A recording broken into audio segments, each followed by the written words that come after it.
भारत और अमेरिका के व्यापारिक रिश्तों को लेकर के सबसे अच्छी खबर सामने आई है। अमेरिका ने भारत पर टैरिफ को कम करने का फैसला लिया है। बता दें कि प्रधानमंत्री मोदी और अमेरिकी राष्ट्रपति ट्रंप के बीच बातचीत हुई थी, जिसके बाद अमेरिका की तरफ से टैरिफ घटाने का ऐलान किया गया और अब से भारत पर अमेरिका सिर्फ 18% टैरिफ लगाएगा।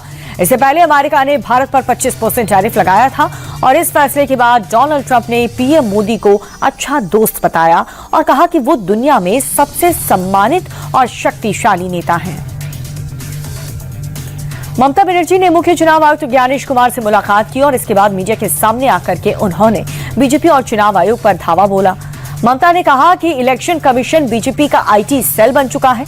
ज्ञानेश कुमार एक झूठे इंसान हैं जिन्होंने साजिश के तहत बंगाल के 58 लाख लोगों के नाम काटे हैं और ये सब कुछ मिलकर बंगाल के साथ अन्याय कर रहे हैं।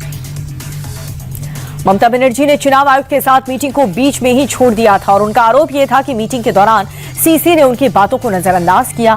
अब इसे लेकर के चुनाव आयोग का रिएक्शन सामने आया। ईसी ने कहा कि ममता बनर्जी खुलेआम हमारे कर्मचारियों को धमका रही हैं और इतना ही नहीं, वो मुख्य चुनाव आयुक्त को गाली भी दे रही हैं। टीएमसी नेताओं ने कई बार हमारे ऑफिस को निशाना बनाया, लेकिन एसआईआर को लेकर के उनकी सभी मांगें सुनी गई हैं। दिल्ली के बंग भवन के बाहर पुलिस वालों की तैनाती पर ममता बनर्जी ने सवाल खड़े किए थे और इसे लेकर के दिल्ली पुलिस के स्पेशल कमिश्नर देवेश चंद्र श्रीवास्तव ने जवाब दिया। उन्होंने ये कहा कि ममता बनर्जी को Z+ सिक्योरिटी मिली है और उनके दौरे की पहले से ही जानकारी थी, इसीलिए सुरक्षा बढ़ाई गई। पुलिस ने कहा कि दिल्ली में वैसे भी संसद सत्र को लेकर के सुरक्षा कड़ी है, हम नियमों के हिसाब से सुरक्षा देने के लिए प्रतिबद्ध हैं। बंगाल में चुनाव से पहले हमेशा हिंसा की खबरें सामने आती रहीं। पिछले कुछ सालों में विपक्षी नेताओं पर हमले होना आम सा लगने लगा है। कुछ दिन पहले नेता विपक्ष शुवेंदु अधिकारी के काफिले पर भी हमला हुआ, जिसे लेकर के कलकत्ता हाईकोर्ट ने सख्ती बरती और राज्य सरकार को विपक्षी नेताओं की सुरक्षा सुनिश्चित करने की हिदायत दी। कोर्ट ने कहा कि राजनीतिक मतभेद का मतलब ये कतई नहीं है कि विपक्षी नेताओं की सुरक्षा से समझौता किया जाए। लोकसभा में राहुल गांधी की चीनी घुसपैठ को लेकर के दिए बयान पर जबरदस्त बवाल मच चुका है। राहुल गांधी ने पूर्व सेना प्रमुख नरवणे की मैगजीन की रिपोर्ट के हवाले से डोकलाम का जिक्र किया। उन्होंने कहा कि चीन भारतीय सीमा में घुस गया है। राजनाथ सिंह और अमित शाह ने राहुल के बयान पर कड़ी आपत्ति जताई। राजनाथ सिंह ने कहा कि राहुल बिना तथ्यों के साथ बात कर रहे हैं, जो किताब छपी ही नहीं उसका जिक्र क्यों। और वहीं शाह ने कहा कि राहुल मैगजीन की रिपोर्ट पढ़ रहे हैं। चीनी घुसपैठ पर अपने बयान को लेकर के राहुल गांधी अडिग है। लोकसभा में हुए हंगामे के बाद राहुल ने कहा, आखिर उन्हें बोलने से क्यों रोका जा रहा है। राहुल के मुताबिक ये राष्ट्रीय सुरक्षा से जुड़ा मुद्दा है। मैंने सिर्फ पूर्व आर्मी चीफ की लिखी किताब को खोज किया था। मुझे पीएम मोदी, रक्षा मंत्री और पूर्व आर्मी चीफ की किताब पर सदन में बात करने का हक है।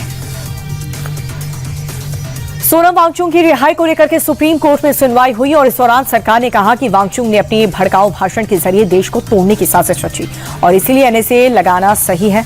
इधर सोनम वांगचुक की पत्नी ने गिरफ्तार को गैर जरूरी बताया। उन्होंने कहा कि सरकार की आलोचना करना हर नागरिक का हक है, इससे कोई भी दोषी साबित नहीं होता। बता दें कि पिछले साल लद्दाख में हुई हिंसा में 4 मौतों के बाद से उन्हें अरेस्ट किया गया था। एयर इंडिया ने अपने एक ड्रीम लाइनर बोइंग को ग्राउंड किया है। पायलट के फ्यूल कंट्रोल में गड़बड़ी की शिकायत के बाद प्लेन को ग्राउंड किया गया। एयर इंडिया की ओर से डीजीसीए को पूरे मामले की जानकारी दी गई। Dream liner Boeing plane London से बेंगलुरु आया था। रिपोर्ट्स के मुताबिक फ्यूल कंट्रोल स्विच में दिक्कत ने ही अहमदाबाद में एक बड़े हादसे को जन्म दिया था। शोले फिल्म में धर्मेंद्र ने पानी की टंकी पर चढ़कर हाई वोल्टेज ड्रामा किया था और अब से ऐसा ही मामला कर्नाटक से सामने आया, जहां पर नशे की हालत में एक युवक टावर पर चढ़ गया। आधे घंटे तक वो नीचे खड़े लोगों से फोन मिलाता रहा।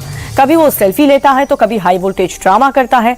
काफी जद्दोजहद के बाद युवक को नीचे उतारा गया।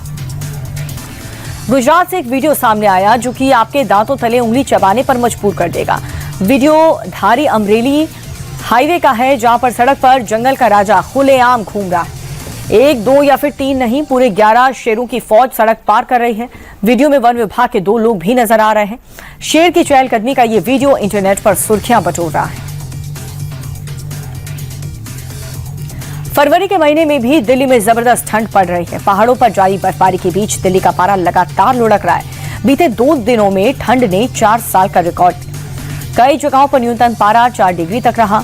कोहरे के चलते दिल्ली के कई हिस्सों में विजिबिलिटी भी बेहद कम हो चुकी है। पहाड़ों पर इस वक्त हर तरफ बर्फीली बारिश हो रही है। स्नोफॉल से पर्यटकों के चेहरे खिल उठे हैं, लेकिन स्थानीय लोगों की दिक्कतें बढ़ चुकी हैं। तस्वीर जम्मू कश्मीर के पुंछ की, जहां पर बीआरओ सड़क पर जमी बर्फ को हटाने की मशक्कत में जुटी है। गाड़ी के जरिए मुगल रोड को क्लियर किया जा रहा है। लगातार हो रही बर्फबारी से ट्रैफिक रूट ठप पड़ा हुआ है। उत्तराखंड के बद्रीनाथ धाम में पिछले कई दिनों से भारी बर्फबारी जारी।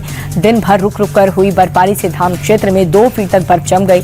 तस्वीरों में पूरी घाट बर्फ की सफेद चादर से ढकी हुई नजर आ रही है। सफेद पहाड़ और शांत माहौल का ये नजारा हर किसी को अपनी ओर खींच रहा है।